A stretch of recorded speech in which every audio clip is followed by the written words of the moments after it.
Hey, sweet friends. My name is Rachel, and welcome to our third episode in our new YouTube Chats series. In this series, I tackle some of the questions that I have been asked over the years that I think the response can be helpful to others as well. Welcome to Rock City Cookies, where we talk about all things cookies. If you're new to the channel, hit that subscribe button and click the bell icon to be notified when we upload a new video. Thanks for watching. So today's question says, help, can you tell me why I am getting this cracked look in my icing? Now, this question is not to be confused with cratered icing. We will tackle that in another video. This is just when you as a baker go to ice your cookies and then you check on them later and it looks like you have like little hairline cracks going through your icing. Sometimes it's not even that noticeable at first. It's usually later once it's really dried that you can kind of tell the cracks that you have in your icing. But that is what we are going to talk about today. So we're not talking about cratering. We're not talking about waves or ripply icing. Today, we are just talking about what happens when you get cracks like hairline fractures in your royal icing. The primary reason for those annoying cracks is really simple science. Royal icing is essentially the combination of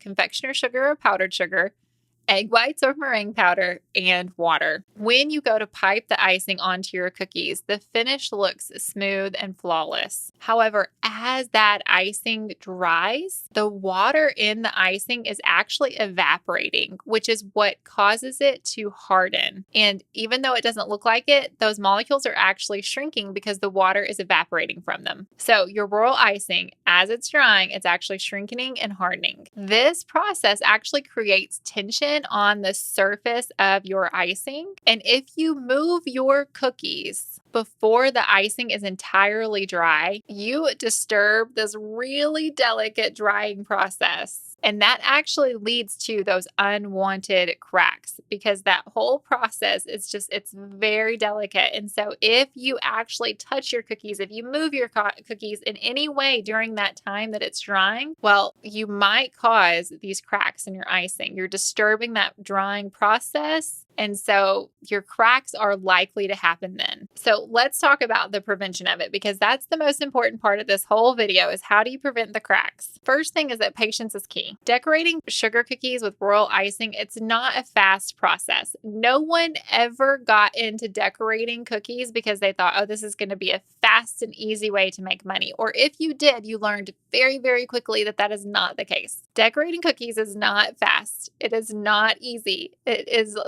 the exact opposite of those things. So patience is really important when you're talking about your cookie drying time. So even though it is so tempting to touch those cookies, to move those cookies, to pick them back up and work on them before they're ready, you can't do it. You have to resist the urge. After you have flooded your cookies, you must allow them to dry for several hours before you pick them back up. And that is the hard part, I know, because you're ready to move on. You're ready to do the next step. You're ready to get this order off of your plate. But you have to let that base of icing dry for a while before you pick them back up.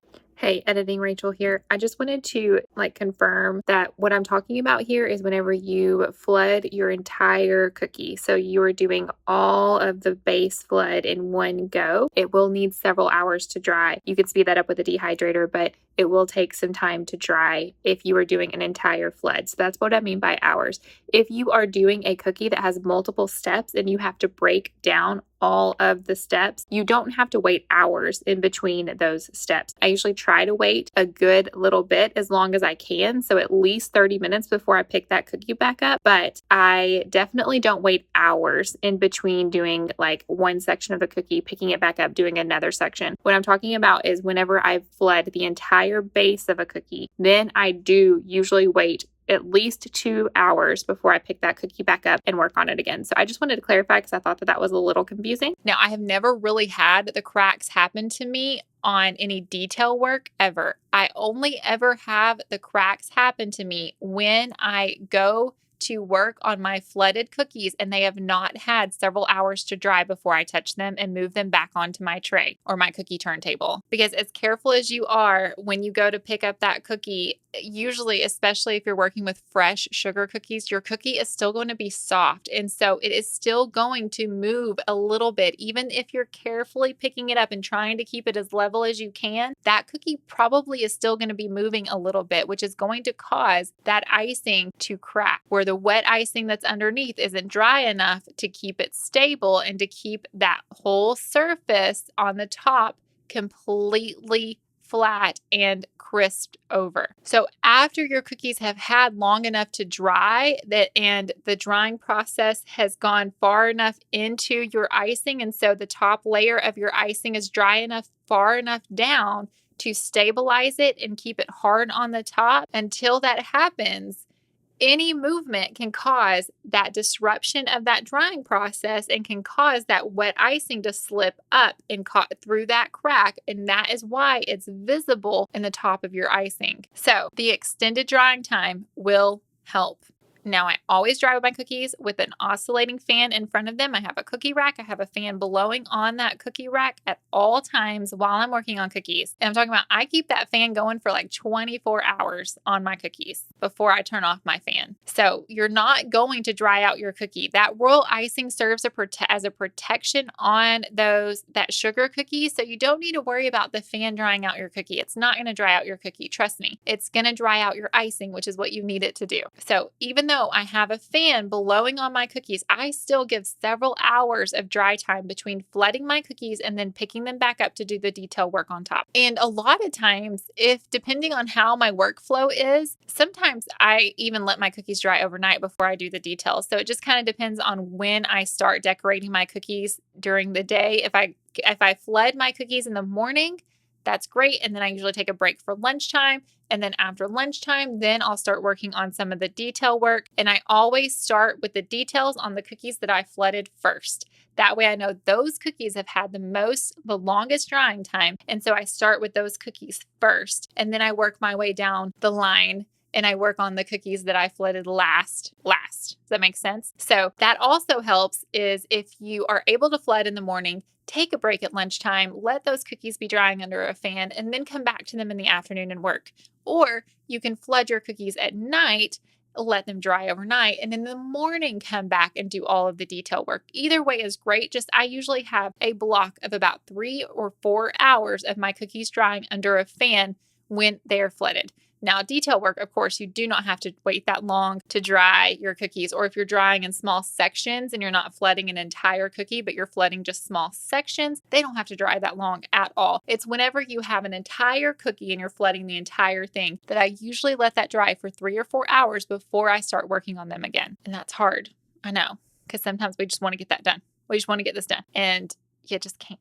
Unless you are working on your entire tray. So you aren't actually picking up the cookies and moving them onto a cookie turntable or moving them onto the surface that you're working on. If you're one of those bakers who can actually hold up your arm the whole time that you're decorating cookies and work on your cookies on top of the cookie tray, on top of the cookie pan, and you just have like 12 cookies that you're working on at one time, or 20 cookies, or however many you have on your tray, and you're working on all of them at one time, and therefore you're only moving your tray back and forth, but you're not actually picking up your cookie, so your cookie is staying flat that whole time, then that is one exception. But even then, you still need to let your cookies dry for a while before you move that tray, because I can't tell you how many times I've accidentally bumped my tray, and just the jostling of the tray, just that alone is enough to cause those cracks in your icing. So really, like I said, the best solution is to not touch it at all. Not touch your tray, not touch your cookie, nothing until that cookie has had a little while to dry. Now, obviously, I'm pulling out, I have a cookie tray that's like a 10-tier.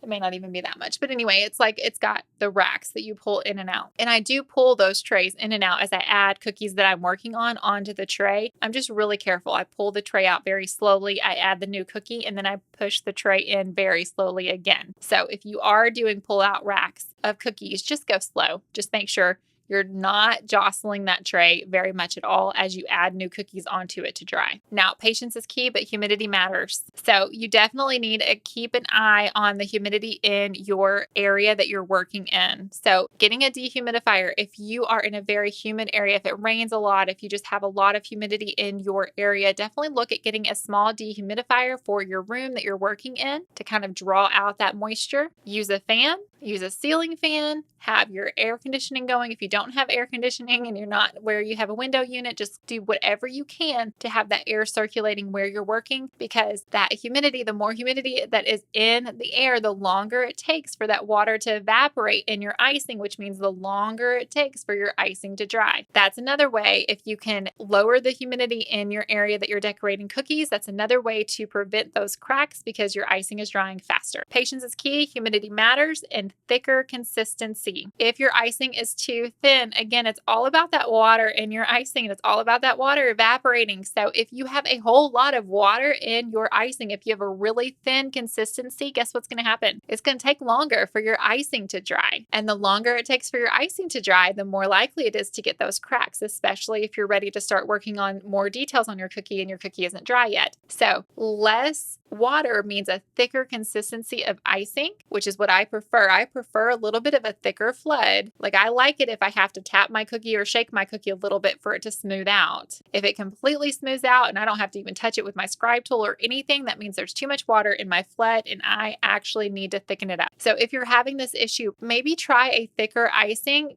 and so that you're starting with less water to have to evaporate out of your icing to begin with. Because if your icing is too thin, it's more likely to crack. So patience is key. Humidity matters. Thicker icing consistency. And the last step is just really, really careful handling. More than anything, there are things that are out of your control, but the one thing that's in your control is how you handle your cookies. So treat them like sweet little babies and be very, very, very gentle with them, especially if you're really in a rush to decorate the cookies and get them out the door. So if that's the case, just be very, very, very gentle when you pick them up. Try to keep them as flat as possible. If you have really soft cookies, maybe use a spatula or something to help move them so that the cookies are staying as flat as possible from your tray to wherever you're working on them. And you might even do a little bit of a test. I mean, I can usually tell visually if my cookies are ready to move or not. If they are shiny and wet at all, I do not touch them at all. I can usually tell by the way they look that they're ready for me to be able to move on to the next step. But if you pick up one and you see any sort of cracking at all, you abort mission, you stop, you let them dry for longer before you move on to the next step. I hope that was helpful. If you are having those cracks in your icing, I hope that this helped you to figure out what is causing it, why is it happening, and how to prevent it so that nothing is stopping you from being the fantastic cookie decorator that you are. All right, I hope you enjoyed this YouTube chat. I will see you next week. Thanks so much for watching. Bye-bye.